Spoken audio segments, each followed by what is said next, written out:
Right ఇక తెలంగాణ రాష్ట్ర ఏర్పాటు నీళ్ల హక్కుల కోసమే అంటూ కూడా ఇటు సీఎం రేవంత్ రెడ్డి చెప్పుకొస్తున్నారు. ప్రజలకు వాస్తవాలను వివరించే ప్రయత్నం చేస్తున్నామంటూ చెప్తున్నారు. ఇటు ప్రాజెక్టుల విషయంలో బీఆర్ఎస్ తప్పుడు ప్రచారం చేస్తోంది అంటూ కూడా సీఎం రేవంత్ రెడ్డి ఆరోపిస్తున్నారు. ఇటు జరిగిన తప్పులను సరిదిద్దుకుంటా దీనికి సంబంధించి సలహాలు ఇవ్వండి అంటూ కూడా సీఎం రేవంత్ రెడ్డి కోరుతున్నారు. ప్రభుత్వం వ్యూహాత్మకంగా ముందుకు వెళ్తోంది అంటూ చెప్తున్నారు. ఇటు అంతకు ముందు ఇటు నీళ్లకి సంబంధించి Uttam Kumar Reddy power point presentation ఇచ్చారు. ఆ తర్వాత ఇటు సీఎం రేవంత్ రెడ్డి దానికి సంబంధించిన క్లారిటీ ఇస్తున్న పరిస్థితి కనిపిస్తోంది.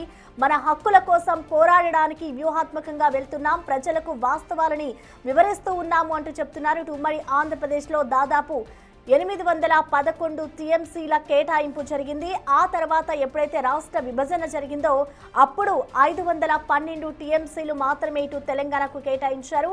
ఇటు 299 టీఎంసీలో కేటాయింపులు జరిగాయి అంటూ కూడా నీళ్లకి సంబంధించిన నిజాలని ప్రజలకు సీఎం రేవంత్ రెడ్డి వివరించారు. ఇటు కేసీఆర్ ఈ ఒప్పందంపై కూడా అప్పట్లో సంతకం చేశారు అంటూ చెప్తున్నారు. ఇటు పర్మనెంట్ గా ఏపీకే హక్కులు ఇచ్చేశారు అంటూ ఇటు సీఎం అప్పుడు ఎప్పుడైతే కాంగ్రెస్ ప్రభుత్వం వచ్చిన తర్వాత వీటన్నిటిని ఇటు ప్రజలకి వాస్తవాలని అయితే ఆయన తెలియజేస్తున్నారని చెప్పుకోవాలి. ఇటు ఇలా చేసినందుకే ఏపీ సెటిల్మెంట్కు రావడం లేదు. అప్పుడు వీటన్నిటిపై కూడా సంతకం చేసినందుకే ఇప్పుడు నీళ్ల వివాదం ఇంకా కొనసాగుతూనే ఉంది అంటూ ఆయన చెప్పుకొస్తున్న పరిస్థితి కనిపిస్తోంది.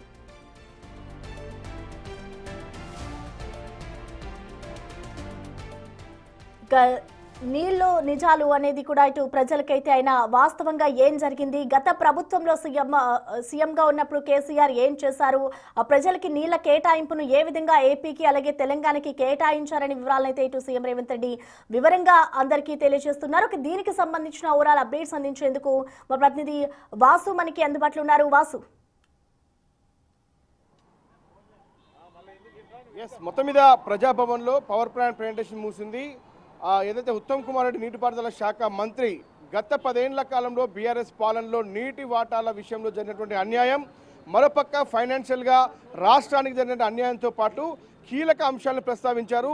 ఏపీతో ఒప్పందాలు కుదుర్చుకొని నీళ్లను ఎవరైతే వదిలారో దానికి సంబంధించినటువంటి కేవలం డబ్బుల కోసమే వీళ్ళు కకృతిపడి, ఏదైతే కాంట్రాక్టర్ల కమిషన్ల కోసమే కకృతిపడి అనేక ప్రాజెక్టులు చేపట్టారన్న అంశానికి సంబంధించి కూడా పవర్ ప్లాంట్ ప్రదర్శించారు. రేపు నదీ జలాలపైన జరిగేటువంటి పవర్ ప్లాంట్ ప్రెజెంటేషన్ పైన పూర్తిగా మాట్లాడాలి. ప్రస్తుతం మనతో పాటు ఎంపీ కొంతమంది నేతలు మాట్లాడడానికి అయితే ప్రధానంగా ముఖ్యమంత్రి రేవంత్ రెడ్డి కూడా కేసీఆర్ని రేపు అసెంబ్లీకి రావాలి, అసెంబ్లీలో చర్చకు రావాలి. నీటి విషయాల్లో కూడా ప్రాజెక్టుల విషయంలో కూడా హరీష్ రావును కేసీఆర్ను ఉరేసిన తప్పు లేదు, వాళ్ళు చేసిన తప్పిదాలు ఆ స్థాయిలో ఉన్నాయంటూ కూడా తీవ్ర స్థాయిలో రేవంత్ రెడ్డి విరుచుకపడ్డారు.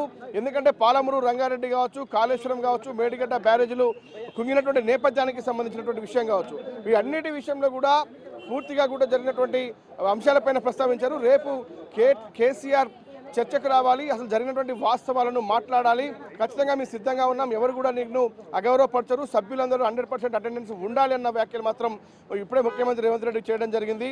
పూర్తిగా నీళ్లు నిజాలు ప్రాజెక్టుల అంశం పైన మేము అన్ని ఆధారాలతో వస్తాం, మీరు కూడా రావాలంటూ కూడా రేవంత్ రెడ్డి అయితే కోరడం జరిగింది. మరి బీఆర్ఎస్ నాయకులు హాజరవుతారా, కేసీఆర్ రేపు అసెంబ్లీకి వస్తారా రారా అనేది మనం చూడాల్సింది.